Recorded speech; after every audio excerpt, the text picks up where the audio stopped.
no mesmo dia. Um tempo depois começamos a namorar. Namoramos 2 anos, noivamos 1 ano.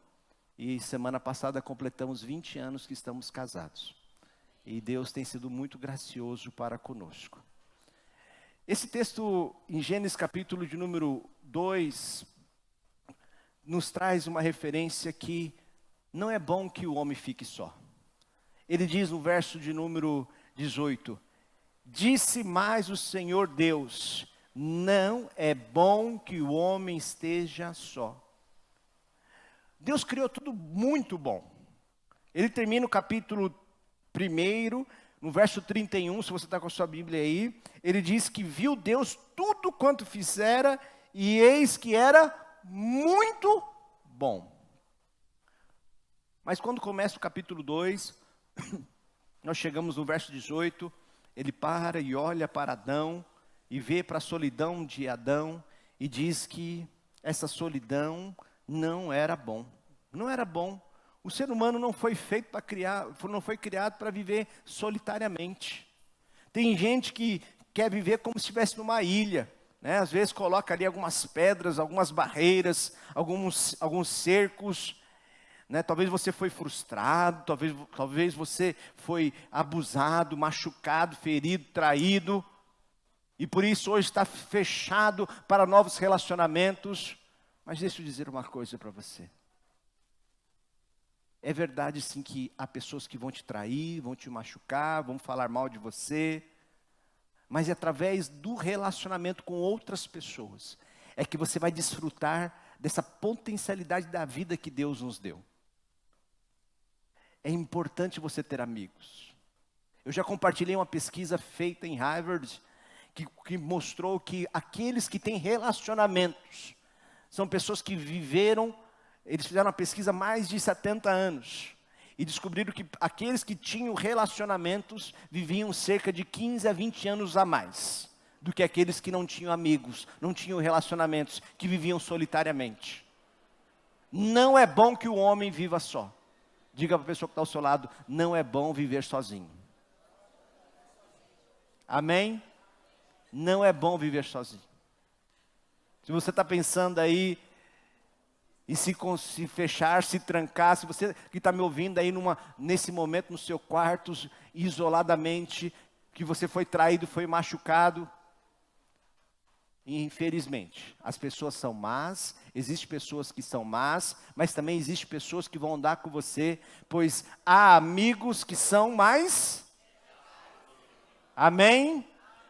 Há amigos mais chegados que o irmão. Não desista.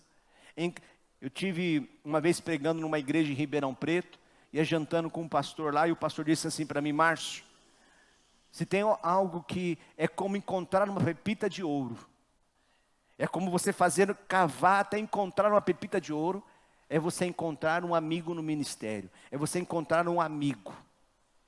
Amigos são coisas valiosas.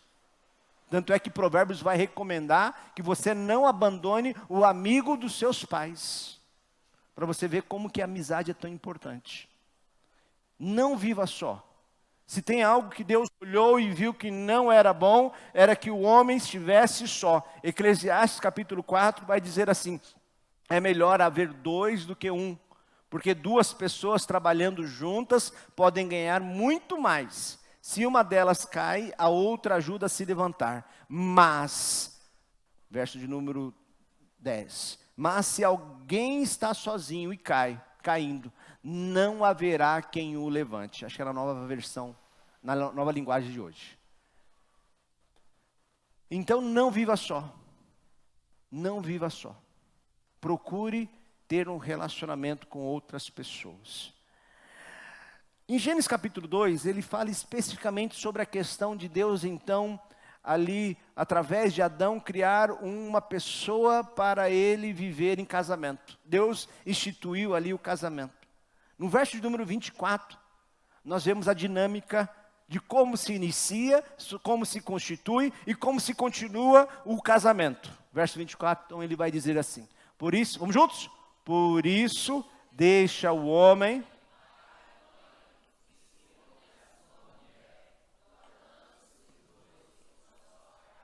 a dinâmica do casamento aqui no verso 24. Então, a dinâmica é isso. Por isso, deixa, se une e torna-se. Deixar, unir-se e tornar-se. A primeira palavra, yazab, no hebraico, significa afastar-se de, deixar para trás. A intimidade da unidade familiar deve ceder lugar para uma nova unidade familiar como um novo cabeça. E aqui, geralmente, aqueles que estão começando o casamento têm a maior dificuldade, que é o deixar.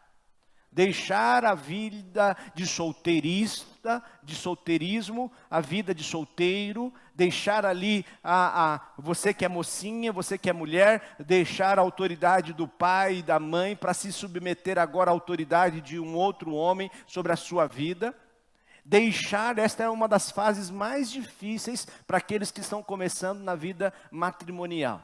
Um dos maiores dificuldades que eu aconselho geralmente os casais novos é que ela reclama que ele chega, vai direto para o videogame, chama os amigos para fazer ali aquela jogatina, faz em rede, começa a jogar e esquece da vida. Ou a reclamação do marido dizendo que ela não sai da rede social, fica ali constantemente postando foto, e que até para lavar a louça ele tem que mandar um WhatsApp para ela informando assim, por favor, venha lavar a louça. É assim ou não é? Deixar a vida de solteiro e assumir as novas responsabilidades. O que indica que uma pessoa é madura? Não é a idade que ela tem, mas são as responsabilidades que ela assume.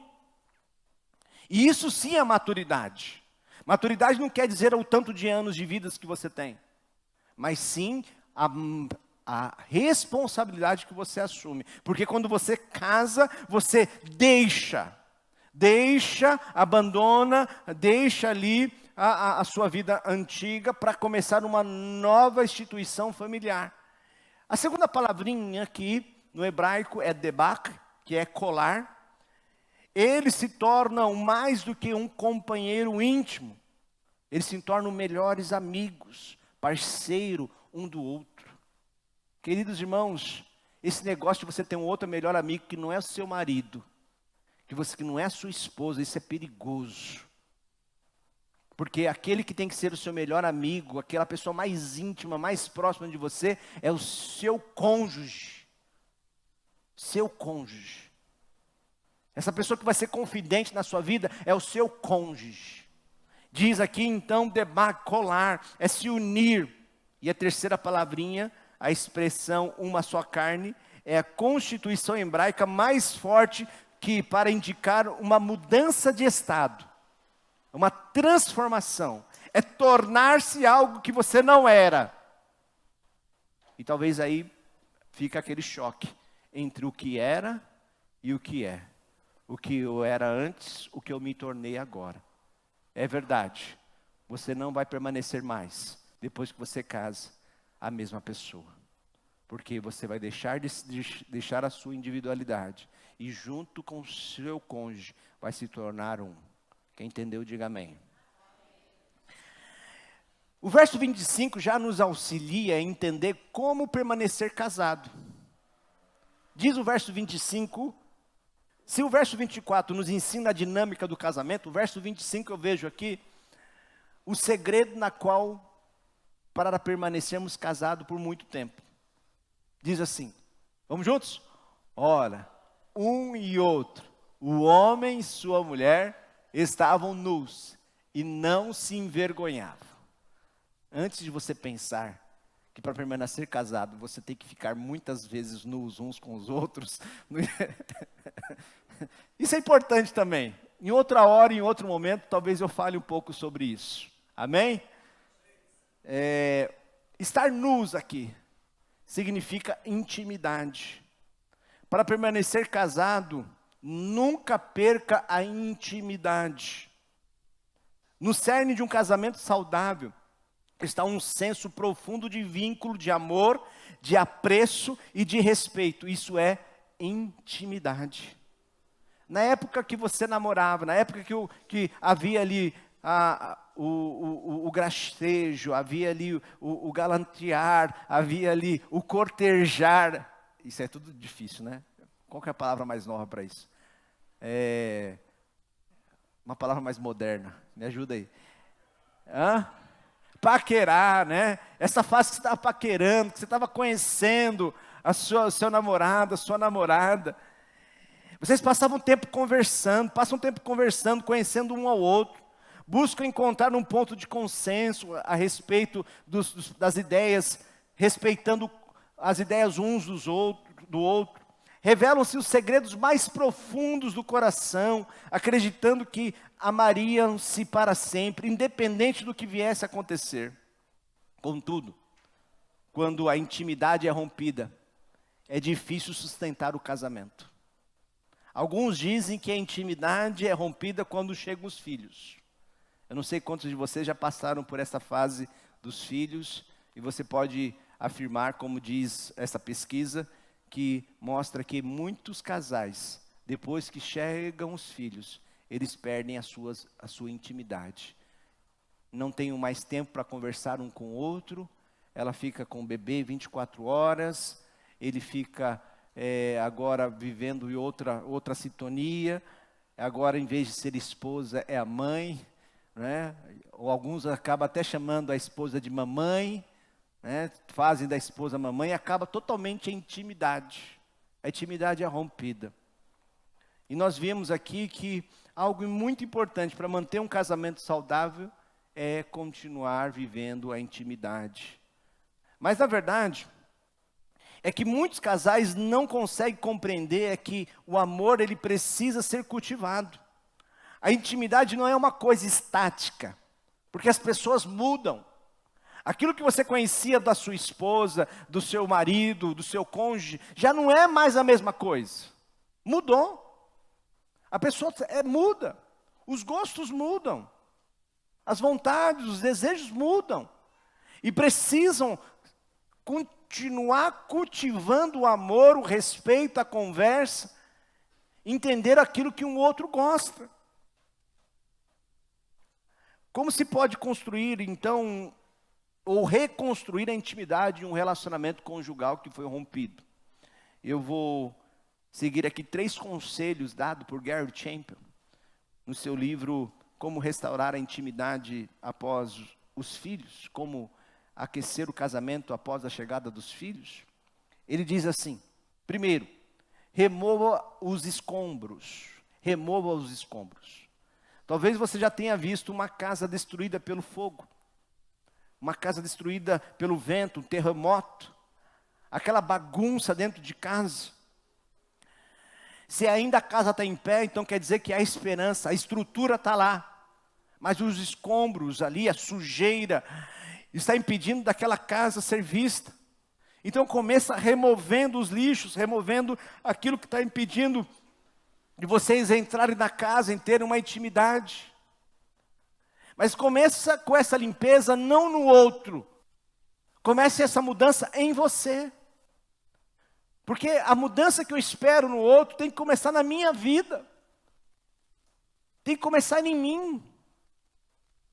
E como se faz isto? Você começa reconhecendo que faz parte do problema.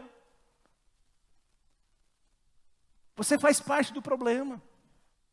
E, em geral, são 3 elementos que acabam com a intimidade. Primeiro, o uso de palavras rudes, críticas, de condenação. Segundo, atitudes que magoam, mentiras, meias-verdades, traição. Terceiro, negligência.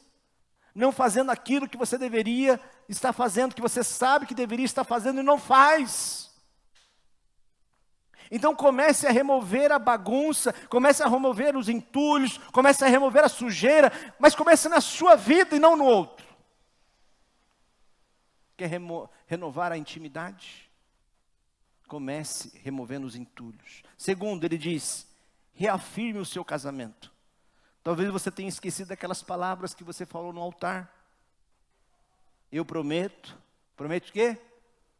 Amar, honrar, respeitar, cuidar de você. Cuidar de você quando? Na saúde, na doença, na necessidade, na fartura, enquanto eu viver. Então, reafirme o seu casamento. Reafirme o seu casamento. Remova do dicionário a palavra divórcio. Remova do seu dicionário essa palavra. E reafirme. O verdadeiro amor não é um sentimento. O verdadeiro amor é uma atitude, uma escolha que se faz dia após dia, pela busca do bem-estar do seu cônjuge. A Bíblia desafia o marido a amar a esposa como Cristo. E como Cristo amou a igreja? Deu a vida por ela. Então ame o seu cônjuge, respeite o seu cônjuge, lute pelo seu casamento, reafirme esse matrimônio, amém? Reafirme. Terceiro, faça que seu cônjuge se sinta amado. Faça que seu cônjuge se sinta amado. Descobrir o que faz o seu cônjuge se sentir amado e querido, e fazer isso com regularidade. Pode levar algum tempo para você descobrir, mas faça. Hoje pela manhã, o Erivelto contou sobre uma entrevista de um repórter fez com um casal que estava completando 50 anos. 50 anos. E o repórter chegou então para a mulher e disse: o que você mais gostou nesses 50 anos? E aquela mulher disse: o que eu mais gosto é que toda manhã o meu amorzinho, o meu bem, se levanta, vai na padaria e traz um pãozinho quentinho para mim. A repórter perguntou então para ele, disse: Senhor, o que o senhor mais detestou, o que o senhor mais odiou durante esses 50 anos de matrimônio? Aí ele disse: ela me faz acordar todo dia cedo para ir na padaria, para comprar pão para ela. Eu odeio isso. Mas faz. Porque o segredo de ter uma intimidade com o outro não é apenas suprir o seu ego, a sua vontade, aquilo que você quer. Mas viver casado é a arte de você a cada dia acordar para fazer o outro contente. Descobrir aquilo que dá alegria ao outro. E se ambos viverem dessa forma, primeiro para agradar a Deus e depois para agradar o outro, antes de você agradar a sua própria vontade, meus irmãos, não tenham dúvida que o seu casamento vai durar muito tempo. Amém? Que o Senhor lhe ajude a restaurar a intimidade em seu casamento. Gênesis 2.